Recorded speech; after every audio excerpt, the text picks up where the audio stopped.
the Australian government has sought to become one of the world's top arms dealers. In fact, it was the policy taken to an election by the Liberal Party, endorsed by the Labor Party, that Australia should become one of the top 10 arms dealers in the world, one of the top 10 merchants of death, purveyors of destruction, members of a global fraternity who capitalise on the moral failure of war.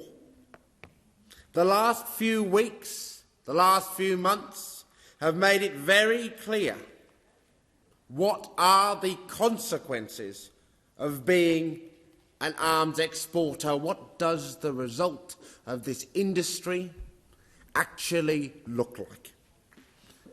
It looks like dead children.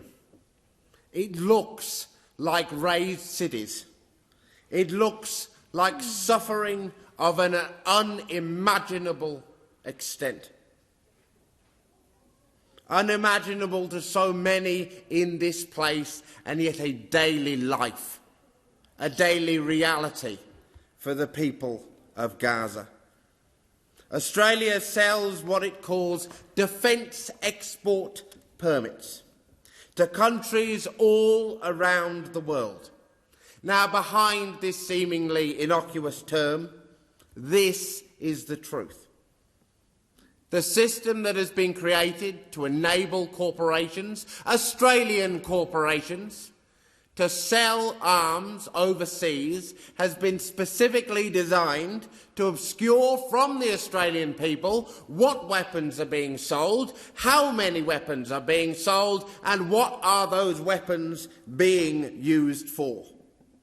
The Albanese government has sold defence export permits to the Israeli Defence Force, equipment that has almost certainly been used to kill innocent civilians in the Gaza Strip and potentially the West Bank and Lebanon as well.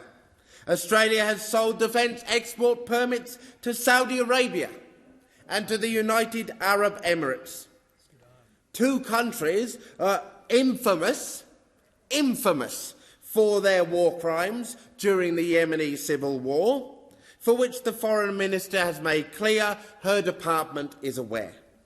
Other countries we have sold defence export permits to include Indonesia, Sudan, the Democratic Republic of Congo, all of whom are known to have committed serious human rights and violated international law and, yes, committed war crimes.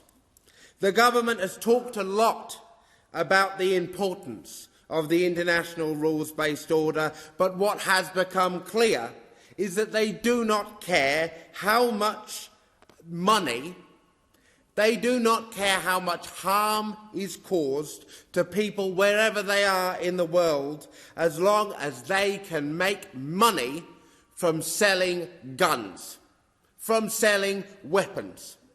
And let me tackle head-on this nonsense that is being trotted out here to gaslight the Australian public, to lead the Australian government to believe that our government is innocent of selling weapons to the State of Israel.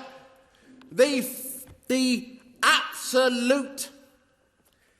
incredulously slippery word use brought forward by this government to make false definitions between a bullet and the chip that guides a missile brings all who let it pass by their tongue into disrepute. The Australian public know exactly what is meant when an Australian corporation sells armour for an armoured vehicle, when a Tasmanian corporation builds the engine for a drone.